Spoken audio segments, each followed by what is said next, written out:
ഇതെന്തമ്മ വലിയൊരു തണ്ണിമത്തനായിട്ട് വരുന്നത്? ഇന്ന് ഇതായിട്ടാണ് പരിപാടി. അടിപൊളി ജ്യൂസുകൾ ഉണ്ടാക്കി തരാം.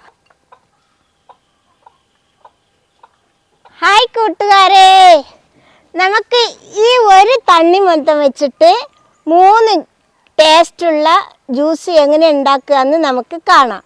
ഇപ്പോൾ ഭയങ്കര ചൂടൊക്കെ അല്ലേ, അപ്പം മക്കളൊക്കെ പുറത്ത് പോയിട്ട് നല്ല ചൂട് കൊണ്ട് വേർത്ത് വരുന്നുണ്ടാവും. ഇത് ഉണ്ടാക്കി ഓരോരോ ഗ്ലാസ് എല്ലാവരും കൊടുത്തു നോക്കണം.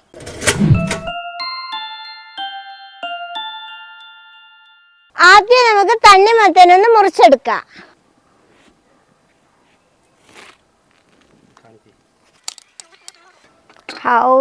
എന്താ കളറ് തണ്ണിമത്തൻ്റെ, കണ്ടില്ലേ? നല്ല ഫ്രഷ് തണ്ണിമത്തൻ, നല്ല കളറാ, ബ്യൂട്ടിഫുൾ കളറ്. നമുക്കിതിന്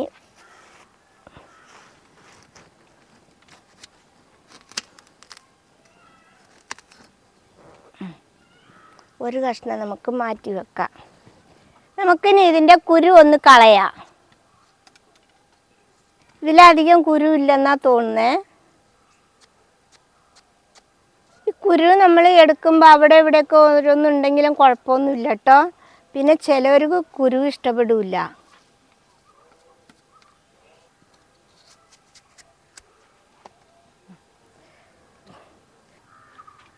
ഈ കറുത്ത കുരുകൾ കറുകറുന്നുണ്ടാവും ജ്യൂസിൽ, അതിനാണ് കുരു കളയണം പറയണത്.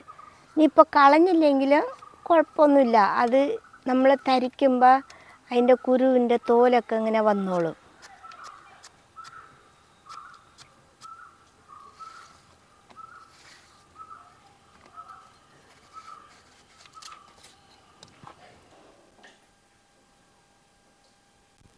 അങ്ങനെ നമ്മുടെ തണ്ണിമത്തൻ്റെ കുരുവൊക്കെ ഒരുവിധം ഉള്ളതൊക്കെ കളഞ്ഞെടുത്തിട്ടുണ്ട്.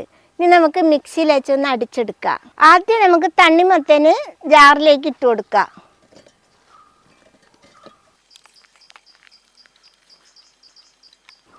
ഇനി നമുക്കതിലേക്ക് 1 ഇഞ്ച് വലുപ്പത്തിലുള്ള ഒരു കഷ്ണം ഇഞ്ചി ചെറുതായിട്ട് അരിഞ്ഞെടുത്ത് ഇതിലേക്ക് ഇട്ട് കൊടുക്കാം.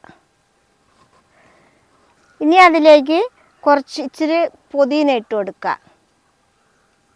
പുതിന ഇടുമ്പോൾ ശ്രദ്ധിക്കണം, കൂടി പോവരുത്, ഒരു ചെറിയ കയ്പുണ്ടാവും കൂടിയ. ഇനി നമുക്കൊരു 2 ഏലക്ക പൊടിച്ചത് ചതച്ചത് ഇട്ട് കൊടുക്കുക. ഏലക്കയുടെ മണം കിട്ടാൻ വേണ്ടിയിട്ടാണ് ഏലക്ക ഇട്ട് കൊടുത്തത്. ഏലക്ക ഇട്ട് കൊടുക്കണമെന്ന് നിർബന്ധമൊന്നുമില്ല. ഇനി അതിലേക്ക് ഒരു മീഡിയം ലെവലിലെ ചെറുനാരങ്ങ പിഴിഞ്ഞ നീരാണ് ഇതിലേക്ക് ഒഴിച്ചു കൊടുക്കുന്നത്. അത് ഒരു ചെറിയ പുളി കിട്ടാൻ വേണ്ടിയിട്ടാണ്. ചിലർ നാരങ്ങ മുറിച്ചിട്ടിട്ട് ലൈം അടിക്കും. ഇത് അങ്ങനെ ചെയ്യാൻ പാടില്ല. അങ്ങനെ ചെയ്താൽ അതിൻ്റെ കയ്പ്പ് ഇതിൻ്റെ കൂടെ ഇറങ്ങി നമ്മൾ കുടിക്കുമ്പോൾ കയ്പ്പുണ്ടാവും. അതുകൊണ്ട് പിഴിഞ്ഞിട്ട് അതിൻ്റെ നീര് തന്നെ ഇതിൽ ഒഴിക്കാൻ പാടുള്ളൂ. ഇനി ഇതിലേക്ക് ഞാൻ കുറച്ച് പഞ്ചസാര ഇടുകയാണ്. പഞ്ചസാരയുടെ അളവൊന്നും പറയണില്ല, ഓരോരുത്തരുടെ അളവിനനുസരിച്ച് ഇട്ട് കൊടുക്കുക, മധുരത്തിനനുസരിച്ച്. ഇനി നമുക്കിത് മിക്സിയിൽ അടിച്ചു കൊണ്ടുവരാം. ഇതേപോലെ നന്നായിട്ട് അരച്ച് കൊണ്ടുവന്നിട്ടുണ്ട്. നമുക്കിതിനി തരിച്ചെടുക്കുക. നമ്മൾ തണ്ണിമത്തനിൽ ജ്യൂസ് അടിക്കുമ്പോൾ ഒരിക്കലും വെള്ളം ഒഴിക്കേണ്ട ആവശ്യമൊന്നുമില്ല. തണ്ണിമത്തനിൽ തന്നെ വെള്ളം ഉണ്ടാവും, അതാണ് ജ്യൂസ് ആവുന്നത്. ഇനി ഇതിവിടെ ഇരിക്കട്ടെ. ഇനി നമുക്ക് അടുത്ത ജ്യൂസിനുള്ള തണ്ണിമത്തന് കുനുകുന അരിഞ്ഞെടുക്കാം.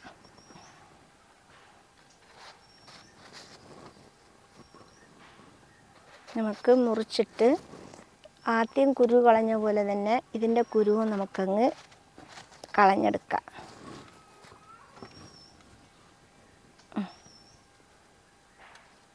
നമുക്കിത് നല്ല ചെറുതായിട്ട് അരിഞ്ഞെടുക്കാം കേട്ടോ. ഇത് കടിച്ച് തിന്നണ മോഡലിലുള്ള ഒരു ജ്യൂസാണ്, അതുകൊണ്ടാണ് നമുക്ക് ഇങ്ങനെ ചെറുതായിട്ട് അരിഞ്ഞെടുക്കണത്.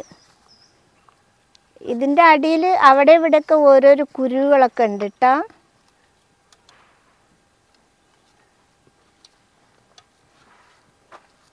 ഇത് കണ്ടില്ലേ, ഇതേപോലെ ചെറുതായിട്ട് മുറിച്ചെടുക്കണം. കണ്ടോ, കുരു അവിടെ ഇവിടെയൊക്കെ ഓരോന്നുണ്ട്, എന്നാൽ അത് കുഴപ്പമില്ല. ഇതിൽ നമുക്ക് ഈ ചെറുതായിട്ട് കുഞ്ഞു കുഞ്ഞായിട്ട് അരിഞ്ഞ തണ്ണിമത്തന് ഇതിലേക്ക് ഇട്ട് കൊടുക്കാം.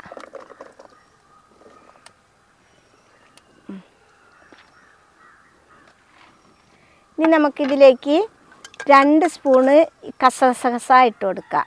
ഇതാ ഇത് ഞാൻ ഇതിലൊരു 5 മിനിറ്റ് വെള്ളത്തിലിട്ട് വെച്ചതാണ്. ഇനി നമുക്കിതിലേക്ക് കുറച്ച് പാലൊഴിച്ച് കൊടുക്കാം.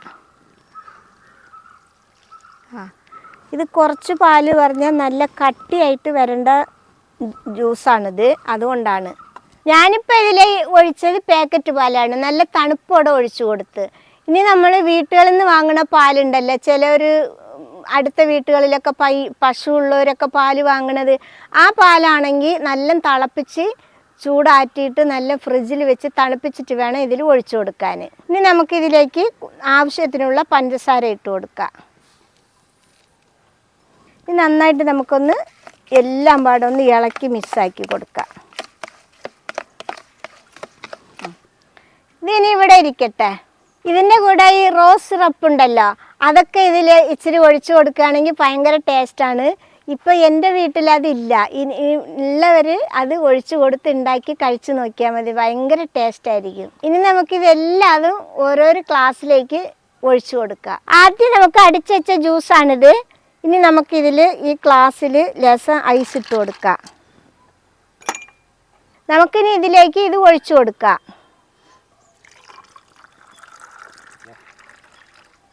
ഇനി നമുക്കിതിൽ ലേശം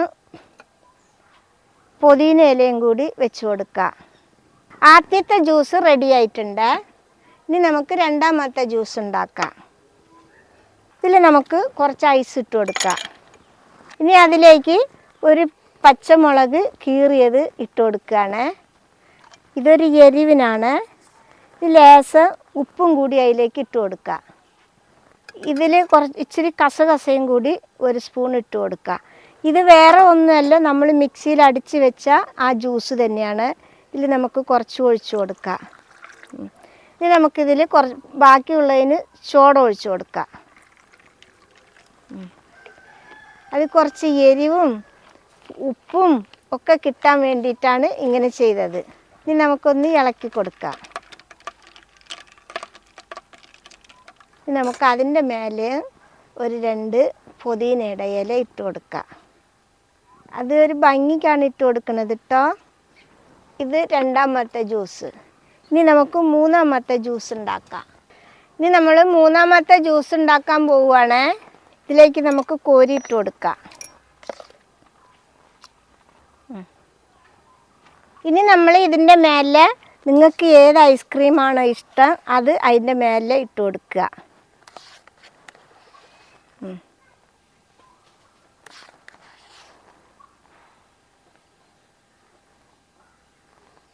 ഓക്കെ, അങ്ങനെ മൂന്നാമത്തെ ജ്യൂസും റെഡി ആയിട്ടുണ്ട്. ഒരു തണ്ണിമത്തയിൽ 3 ജ്യൂസ്. അങ്ങനെ നമ്മുടെ തണ്ണിമത്തന് ഒരു തണ്ണിമത്തൻ കൊണ്ട് നമ്മൾ 3 ജ്യൂസാണ്, 3 തരം ജ്യൂസാണ് ഉണ്ടാക്കിയിരിക്കുന്നത്. 3 ടേസ്റ്റുള്ള ജ്യൂസാണ്. ഈ ജ്യൂസുകൾ നമ്മൾ സിമ്പിളായിട്ട് പെട്ടെന്ന് ഉണ്ടാക്കിയെടുക്കാൻ പറ്റുന്നതാണ്. ഇത് എല്ലാവരും ഉണ്ടാക്കി നോക്കണം. കുട്ടികളൊക്കെ പുറത്തുനിന്ന് വരുമ്പോഴേ ചൂടെടുത്ത് വരുമ്പോൾ ഇത് കുടിക്കാൻ കൊടുക്കുമ്പോൾ പടപടപടപടാ ചൂടൊക്കെ ഇങ്ങനെ പുറത്ത് ആവിയായിട്ട് പോവും. അതുകൊണ്ട് ഇതെല്ലാവരും ഉണ്ടാക്കി കൊടുക്കണം, ഉണ്ടാക്കണം.